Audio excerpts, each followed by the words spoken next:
Okay, first of all, this is the air fryer pan. Let's spray it. Okay, let's get our chicken ready for the air fryer. I first start out by spraying it with some olive oil. Then I add some Montreal chicken seasoning.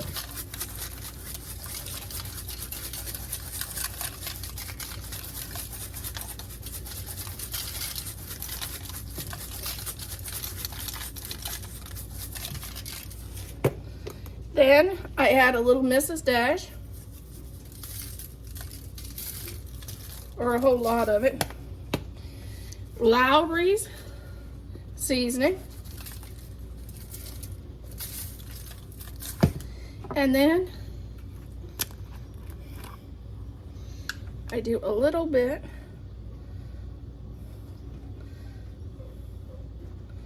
of Italian seasoning.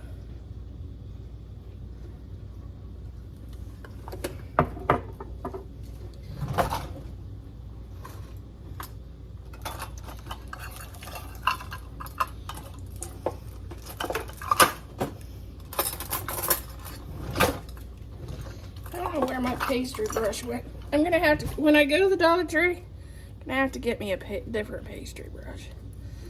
That thing keeps running away.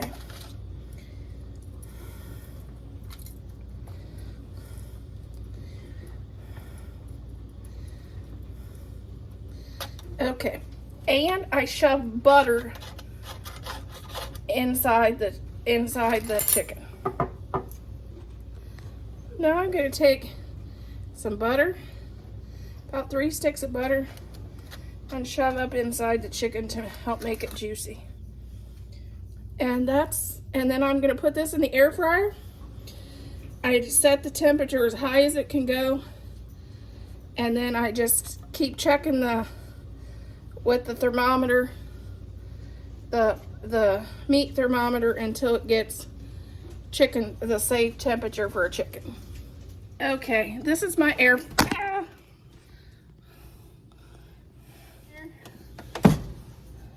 I click on, then cook temperature, I put it as far as I can get it, and then cook time, I bring it up as far as it can go, because I check it halfway. I check it every so often to see if it's up to temperature on my meat thermometer, and then click start.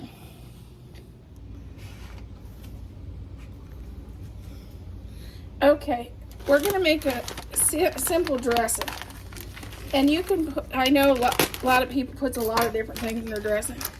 This is gonna be just simple stovetop, starting out with stovetop dressing for chicken.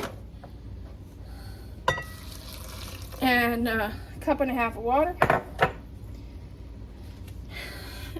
1 thing of celery, and 1/2 onion.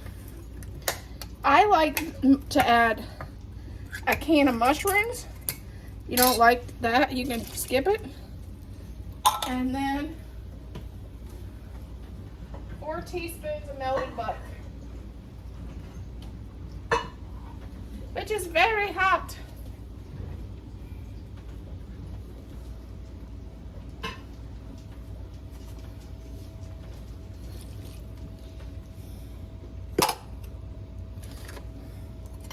And then just stir it up.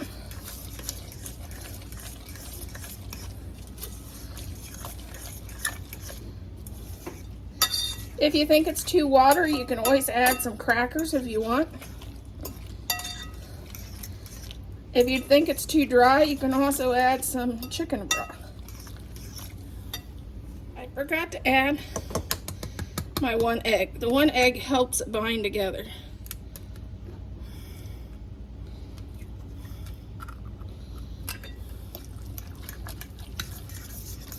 And that's my dressing. I just bake it as directions on the box says, and this will be a good addition to our chicken we're doing tonight. Okay, in our crock pot, I added some wax beans and some green beans from the garden. And then I'm going to add about a dozen small potatoes, and some of them's a little big, so I'll cut those in half. And then to this, I'm going to add either smoked sausage or a little bit of leftover ham. You could even add your ham bone that you had if you have a ham bone left over. It's really good in here. Ham hocks is really good in here. Anything that would flavor your beans is really good in this. And then I'll just add probably 2 cups of water, and I'll let this cook down, and you'll have a nice little garden supper.